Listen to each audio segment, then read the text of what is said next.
Welcome back to the Malaysia Money Matters show. It's the 4th of November, 25. All right, let's get straight into it.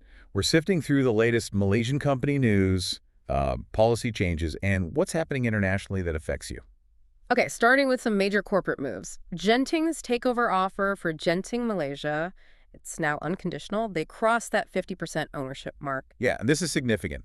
The parent company, Genting, they're planning to delist Genting Malaysia. Delist. So taking it private, essentially. Exactly. Yeah. It suggests they want, tighter control over the subsidiary's cash flow and strategy. Could simplify things for them structure-wise. Interesting. And sticking with big corporate shifts, Petronas and Italy's Eni, they're combining assets. That's right. A huge joint venture for their upstream assets in Malaysia and Indonesia. We're talking over $15 billion in planned investment. 15 billion. What? Yeah, it's a massive commitment. This new entity, they're calling it Newcomb for now, starts with over 300,000 barrels of oil equivalent per day. And the goal is hitting 500,000 barrels in the medium term. So it's a really big strategic push for Petronas on regional production.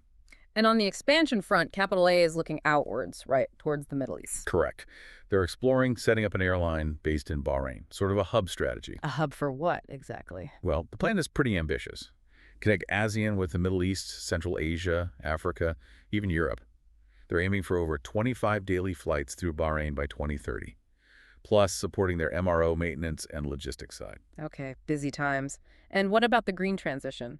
Wasco. Yes. Wasco got shareholder approval to list its renewable energy unit, Wasco Greenergy, on the main market. They're targeting mid-December. And the IPO funds. Going straight into expanding its role as an industrial decarbonization provider. They're offering up to 37% stake. Got it. Now, let's quickly touch on the markets. Farmier's IPO, the poultry company, was heavily oversubscribed. Shows strong retail interest in that sector, definitely. But on the other side of the coin, MMN Holdings hit limit down, huge share price drop, and they said they weren't aware of any reason for the unusual activity, plus an executive director resigned. Yeah, that's quite the storm. Volatility is definitely something to watch. And speaking of risk, Destiny faces a trading suspension from November 10th. Why is that? They haven't submitted their annual report on time. Deadline's November 7th. Even though they returned a profit, this kind of administrative delay is a serious red flag for their listing status. You really can't ignore that.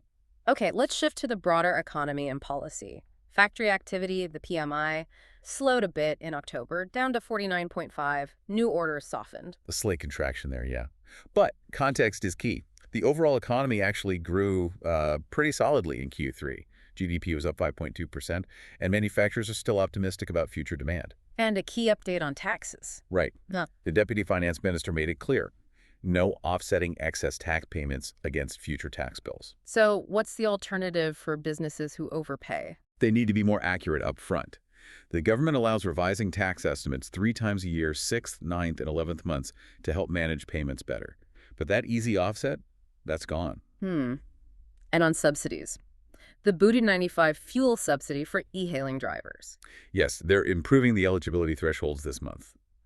The MOF is tweaking the scheme. Currently, it caps subsidized RN95 at 600 liters a month for full-timers. We'll see what the changes are. Okay. And the Health Ministry's Premium Economy Service, Rakan KKM. That's slated for a year-end rollout, starting at Cyberjaya Hospital. The idea is to help retain healthcare staff and generate some extra revenue for public hospitals. But isn't there criticism about creating a two-tier system within public healthcare? Absolutely. That's the main concern voiced by critics. The ministry argues it's about retention and revenue, but the debate about potential inequality is definitely there. Right. And quickly on infrastructure, the RTS link between JB and Singapore. Progressing. The first trial phase, without passengers, is expected this December. Still on track for full operations in January 2027. Structural work on the Bukit Chargar station is done. Okay, let's move to the international and political sphere. Former PM Mahathir raised concerns about the U.S. trade deal, claiming it violates the Constitution. Yes, but the Attorney General's chambers responded pretty quickly. They clarified that Malaysia retains the right to cancel the agreement anytime with written notice under Article 7.5. So that sovereignty point is addressed in the text.